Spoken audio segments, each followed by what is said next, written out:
হযরত আলী রাদিয়াল্লাহু তাআলা বাবা মাথাটা নিচু করে নিয়েছে আর মা পথে বলছে বলে স্বামী গো এটা কি আপনার বাড়ি?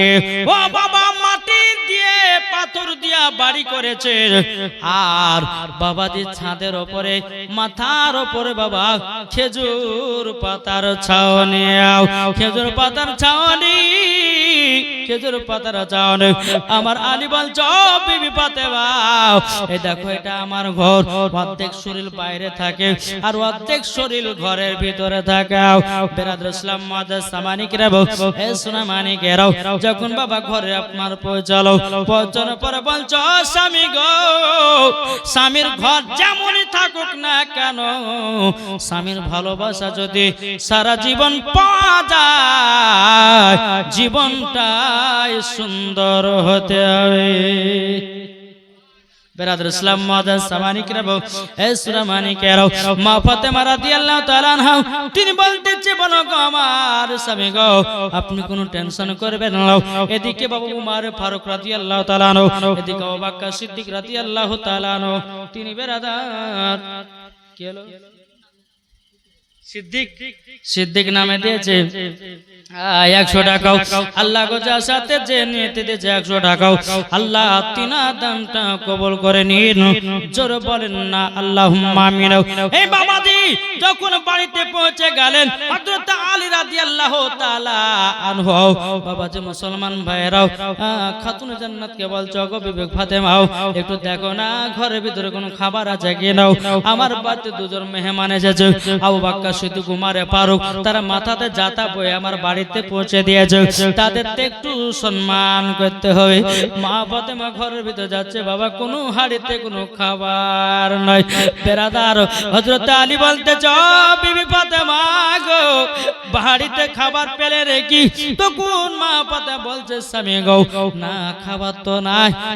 আলী বলতেছে বলে বিবি গো একটু টেনশন দূর করো আমি যাচ্তেছি একটা খেজুর গাছ থেকে আমি খেজুর পেড়ে নিয়েছে হয়তো আমি সাহাবীদেরকে এক গ্লাস করে পানি পান করাবো আর পারলে পরে 2টা করে খেজুর খাওয়াবো। বেরাদর ইসলাম মুআজ্জাজ সামানিকেরাও এ সোনা মানিকেরাও হযরত আলী রাদিয়াল্লাহু তাআলা আনহু একটা খেজুর গাছে বাবাজি খেজুর পেড়ে নিয়েছে আমার মা ফাতেমাকে বলছো গো বিবি ফাতেমা ও গো বিবি ফাতেমা তবে শোনো গো এই খেজুর গুলো দোনো সাহাবীদেরকে দাও।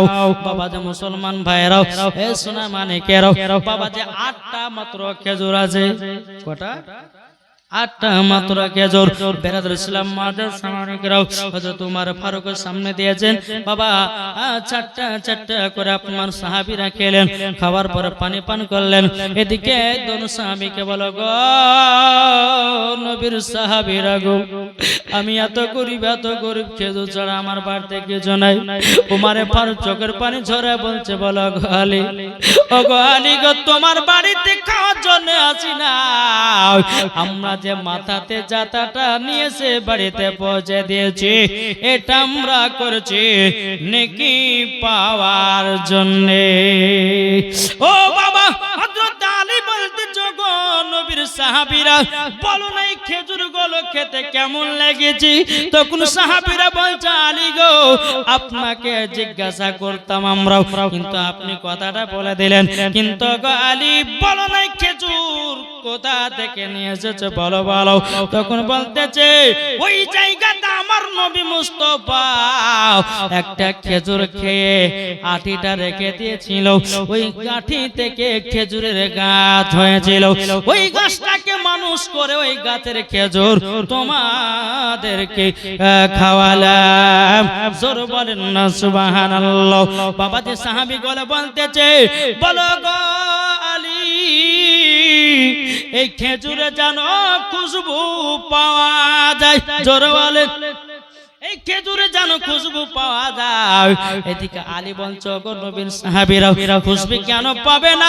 যে নবী মুস্তাফার মুখ মুবারক থেকে আটি বের করে দিও ওই জায়গাতে রেখেছিল, আল্লাহর কুদরতে সে গাছ হয়ে গেল।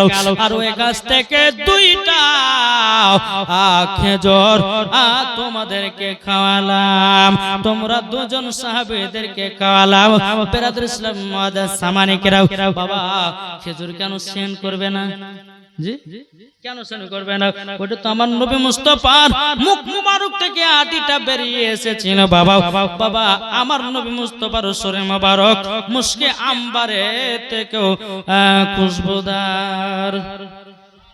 একটা হাদিস শরীফ মনে পড়ে গেল বাবা।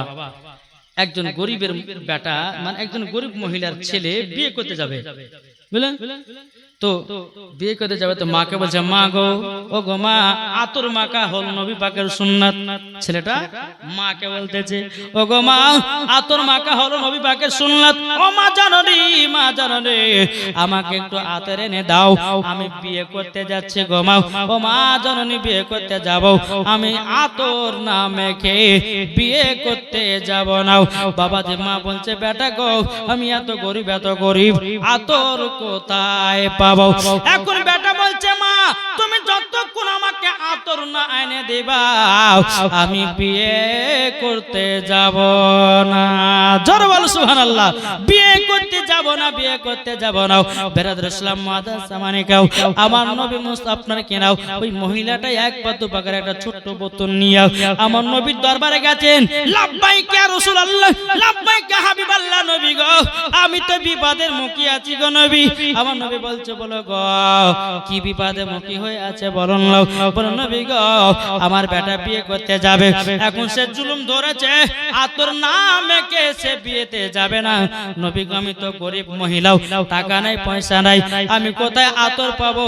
নবী গো যদি আপনার কাছে একটু থাকে দেন না, একটু বোতলে করে ভরা আমার বেটাকে নিয়ে গিয়ে মাখাও।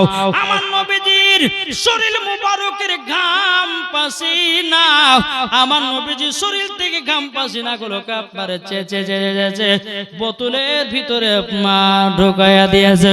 যেমন ঢুকাইয়া দাও, ও বোন যাও তোমার বেটাকে এটা মাখতে বলো গো। বাবাজি নিয়ে আসার পরে তিনার ছেলেকে দিয়েছে, বলে বেটা নাও, আমি নবীর কাছ থেকে আতর নিয়ে আসলাম, আতর নিয়ে আসলাম। তিনার বেটা আপনার মেখেছে, বলে মা এত সেন্ট, এত সেন্ট। মা গো এইরকম সেন্ট পালা আতর পৃথিবীর কোন জমিনে পাই না, কোনদিন মাখতেও পাই না। ওই আপনার মহিলাটা বলছে বেটা ওটা কাউরের আতর নয়, ওটা হলো আমার নবী মুস্তাফার শরীর মুবারকের ঘাম পাসিনা, ওটাই তোমার আতর।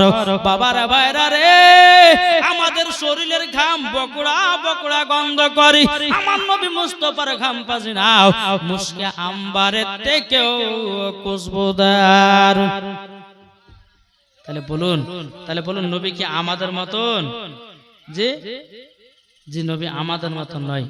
বাবা তোমার পেশাব হচ্ছে নাপাক, তোমার পেশাব নাপাক, আমার নবী মুস্তাফার পেশাব মুবারক হলো পাক। জোরে বলেন জি।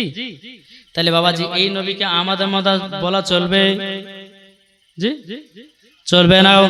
বেরাদার মুআজ্জাজ সামানিকেরাও, এই ছেলেটা বিয়ে করতে গেল, বউ নিয়ে এসেছে বাবা, 1 বছর পর একটা বাচ্চা হয়েছে। আল্লাহর কি কুদরত, ওই ছেলেটার বাবা যে বাচ্চাটা যে হয়েছে শরীরটার সঙ্গে দেখতে যে আমার নবী মুস্তাফার খুশবু পাওয়া যায়। জোরে বলো সুবহানাল্লাহ। আমার নবী মুস্তাফার খুশবু পাওয়া যায়। তাইলে বলুন 1 বছর পর ওই বাচ্চার গায়ে যদি বাবাজির নবীজির খুশবু পাওয়া যায়, তার বাবা আতর মেখেছিল, আমার নবীজির ঘাম পাসিনা আপনার মেখেছিল, বাবাজি তার সন্তান হলো, খুশবু পাওয়া যাচ্ছে। তাইলে বলুন আমার নবী মুস্তাফা যে খেজুরের আটিটা বাবাজি পুঁতে দেওয়া হয়েছিল বাবা, তাইলে বলুন না ওই খেজুর থেকে নবীজির খুশবু পাওয়া যাবে কি যাবে না?